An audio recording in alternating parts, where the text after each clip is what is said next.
For the past 40 years, the world was built on history's greatest and most flawless economic illusion: free trade. Your smartphone is designed in California, its chips are manufactured in Taiwan, it's assembled in China, and it crosses the oceans to arrive flawlessly at your doorstep in a matter of days. We called it globalization, a golden age where borders disappeared and a web of money and goods wrapped around the planet. But that golden age is over. Today, the maritime choke points that serve as the jugular veins of global trade are no longer highways. They are geopolitical battlegrounds. The Suez Canal is locked down by non-state actors firing missiles. The Panama Canal is choking on a historic drought. The Strait of Malacca has become the ultimate military chessboard for global superpowers. That invisible supply chain doesn't connect the world anymore. It holds nations hostage. Today on the World Files, we are investigating the silent death of global trade. We are opening the dossier on the massive macroeconomic fracture that is melting the profit margins of multinational conglomerates, dragging e-commerce giants into a logistical nightmare, and shaking Wall Street to its core. You have reached the end of cheap goods, open oceans, and free trade. Let's open the file. The greatest secret of the modern economy is the just-in-time production model. Companies don't maintain massive warehouses anymore. They don't stockpile months of inventory, because inventory is a liability. Instead, the exact part they need rolls through the factory doors at the exact second it needs to be installed. The system is so hyper-optimized that a 2-day delay on a cargo ship can cause a factory on the other side of the planet to shut down, bleeding millions of dollars a day. But this flawless timing relied on one massive assumption: that the oceans would always be safe and open. The world isn't safe anymore. Forcing a cargo ship to reroute away from the Red Sea and sail all the way around the southern tip of Africa adds 10 to 14 days to the journey. That isn't just lost time, it is millions of dollars in extra fuel, skyrocketing insurance premiums, and the paralysis of the entire global logistics network. Corporate profit margins are being crushed under the weight of those extra days. Nearly 80% of all global maritime trade is forced to pass through a handful of narrow geographical choke points.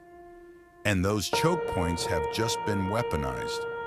The gateway to the Suez Canal, the bridge between East and West, is now an asymmetrical war zone. The Panama Canal is in the grip of a severe climate crisis.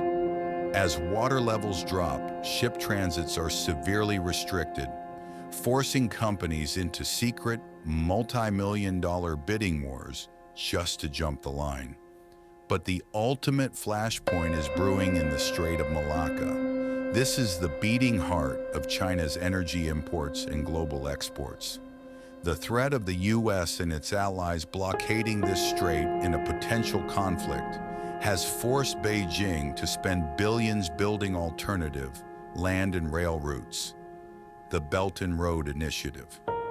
Trade routes are no longer just business, they are national security. The routes are shifting because the map itself is being weaponized. In response to this logistical nightmare, Western superpowers have developed a new economic doctrine: friendshoring. The concept is simple. I will no longer manufacture where it is cheapest. I will only manufacture where it is politically safe. Protectionism and tariff walls are making their most aggressive comeback since the 1930s. The US and Europe are rolling out hundreds of billions of dollars in subsidies to build critical tech, batteries, and microchips on their own soil. Sounds secure, right? but it comes with a staggering macroeconomic price tag.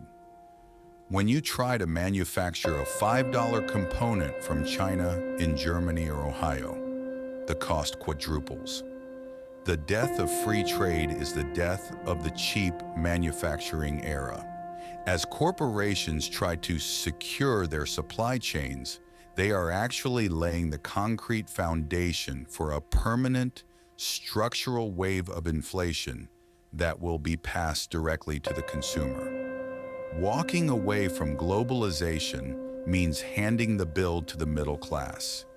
This crisis doesn't just affect massive container ships. Cross-border e-commerce giants like Amazon, Shein, and Temu, and massive global retailers are caught dead center in this new logistical hell. The slightest spike in freight rates directly alters the price behind that Buy Now button.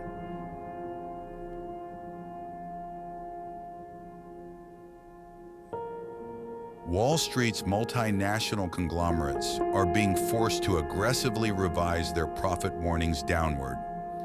Companies that promised stable growth and paid out reliable dividends for years are now shrinking operations or cutting product quality just to survive the logistics drain.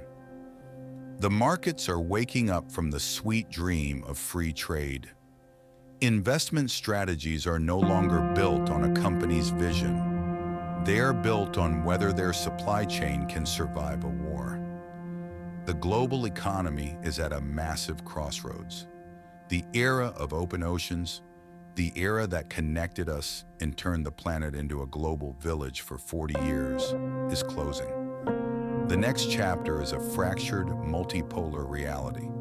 A world that hides behind borders, deploys military fleets just to protect shipping lanes, and trusts no one but its closest allies.